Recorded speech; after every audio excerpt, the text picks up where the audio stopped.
Stool with Matt and Nick.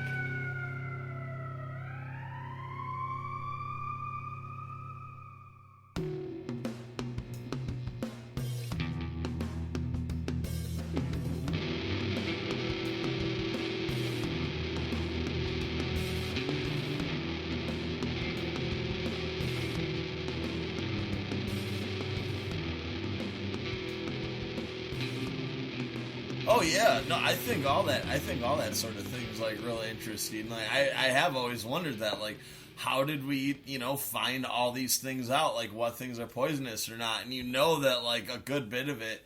Now that it'd be way more cooler, or a lot cooler, if they had like that figured out. I just always assumed a lot of people died and then they figured it out that way. I would imagine that's the majority of the quote unquote research. But I've been thinking a lot about, like, all the garbage in the ocean, and all these things that we create.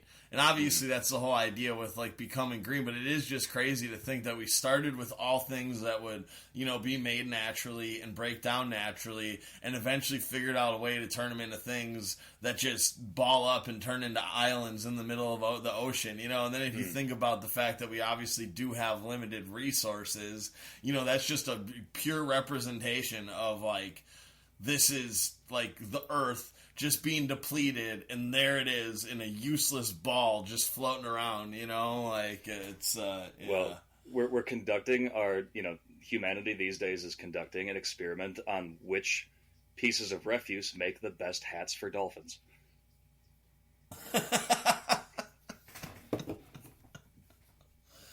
Oh, on that note, yeah. What are you having over there tonight, Matt? Oh, I'm just rocking with this. I suppose I didn't say welcome. That's the other thing, though. Yeah. We can get that out of the way, I guess. Welcome to the Loose Stool, everybody. This is. I don't know why I always start with this is.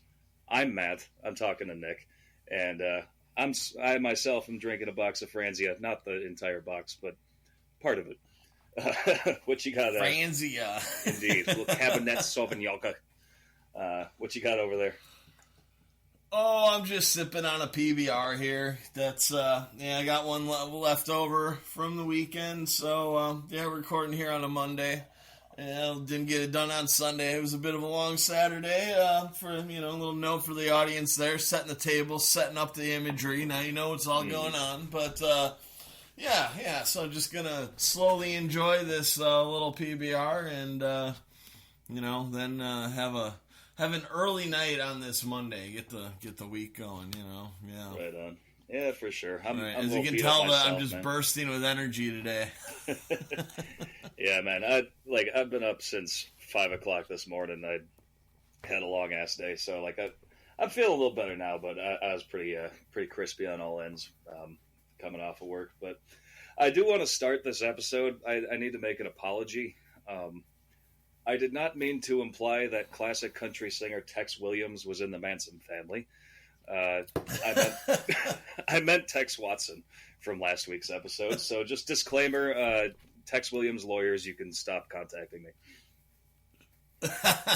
I did think that was so funny. Like you said Tex Williams, and I was like, I don't think that sounds right, but I don't know enough about either of those topics to make a correction or know that there wasn't, because there could have been another dude or a dude who was inspired, so he's like, oh, I'm going to go by the name Tex Williams too, so yeah. You can't have two Texas in a cult. It throws off the whole dynamic.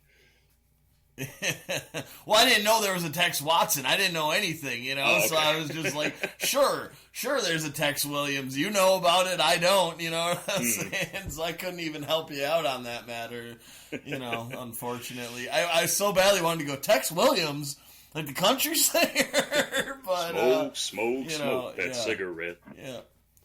Shit happens, though, This is a loose stool, and I think we've been very incorrect several times prior to that one slip of the tongue. No. So, yeah. We've been right about everything so far. I guess that is true. I was trying to be modest, but I don't think there's been one slip of the tongue prior to that. So what's new? I know we talked a little bit this week. Yeah, not a whole lot. Had a pretty interesting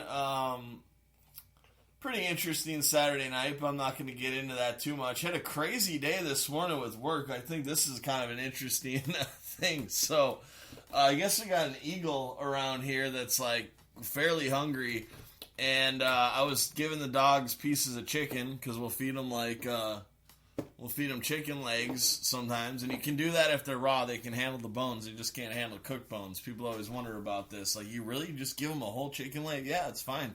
How do you think they come from wolves? You think wolves eat the meat off the bone? No. All right, so, figure it out. Nature chef. But yeah, so I throw this piece of chicken, and this fucking eagle just comes swooping down on top of this dog and tries to, like, steal his fucking piece of chicken. Really? Just out of nowhere, like, right in front of me. And, I mean, they're massive, so it's like, holy crap. And then this poor dog was, like, terrified, like, for, like, an hour after that. He's sitting in his house, and he's just looking up at the sky, looking left and right, like, all fucking paranoid. Like, wouldn't you be? Well, of course, no, I know. It was awful. I felt just terrible for this thing. Fucking and then it tried it, like, two dog. more... No shit, yeah, and the eagle's bigger than the dog is. Especially when its, like, wings are all up. Holy oh, God, shit. yeah, easily. I mean, if you never stood next to one, they stand like 3 feet tall, like just straight up and down. Yeah, I knew they were big. I didn't know they were huge. that big.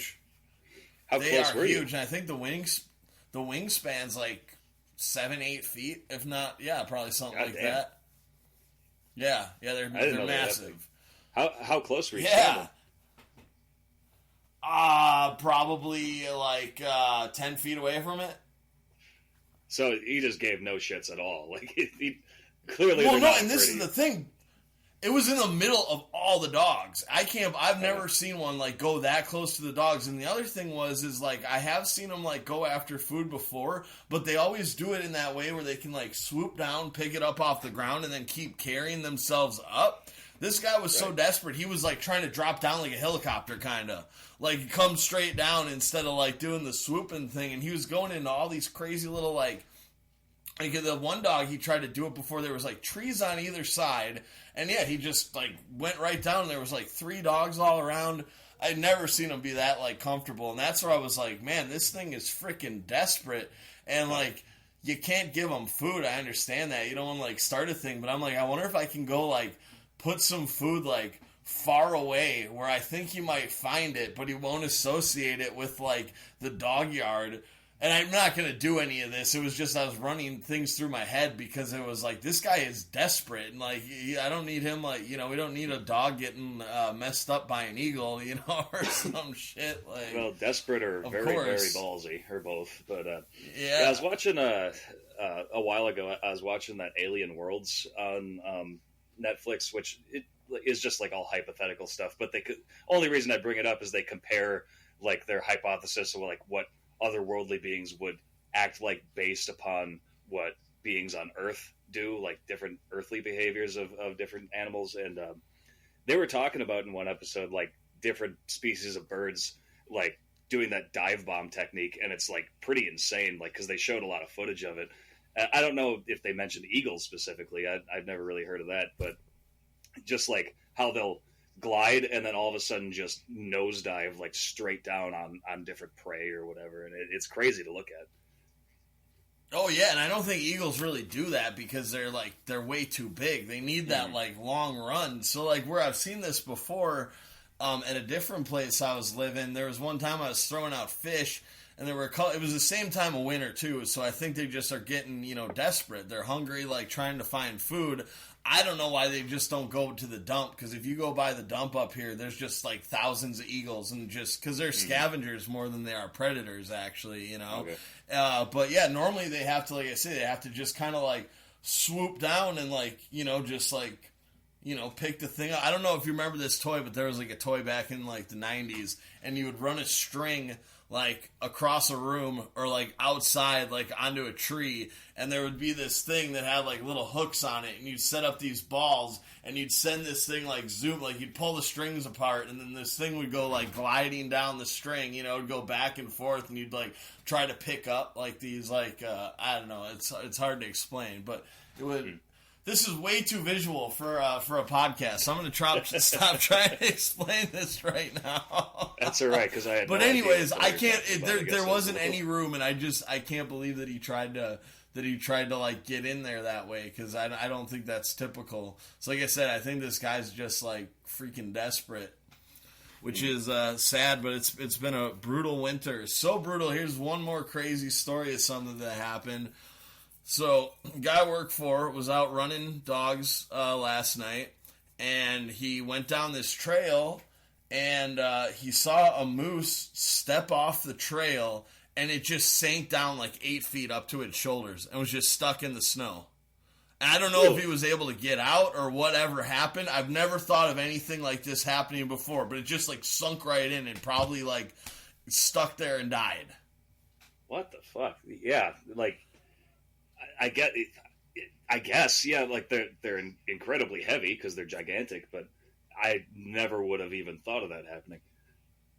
Right, and because we've been getting like 6 inches to a foot of snow like every 2 or 3 days for like the past month, so it's just insane. Like I got snow up to my windows pretty much, and it's just. I mean, it's crazy. I haven't seen this much snow around here in the 4 years that I lived, which isn't an insane amount of time, but it's the most snow I've ever seen in a winter. It's unbelievable. My car like almost got stuck, like buried in just by being parked for like 2 days. Like it was the snow like started to pack up all the way like up to the bumper. So if I hadn't like noticed and cleared it out, it just would have been like. I would have gotten out eventually. It just would have been really hard if I would have let it like set up and freeze. Well, and here I am bitching about the 3 inches that we're supposed to get tonight over here because it was like melting finally, and now they're calling for 3 inches tonight. I'm like, God fucking damn it! Like I thought we were free and clear. I would be so happy to just see like 1 inch just melt off just to get the signal like, okay, the breakup's coming. But then I start thinking about breakup, and there's gonna be so much fucking water like standing around. Like it's gonna be hell for like a good month. Road might wash out, all sorts of crazy shit. Yeah. But, I never thought about that animals, like, because I said to Frank, I go, so what do you think happened to that moose? Like, do you think it's strong enough that they can pull away through? And he's like, well, probably a lot of moose died this winter.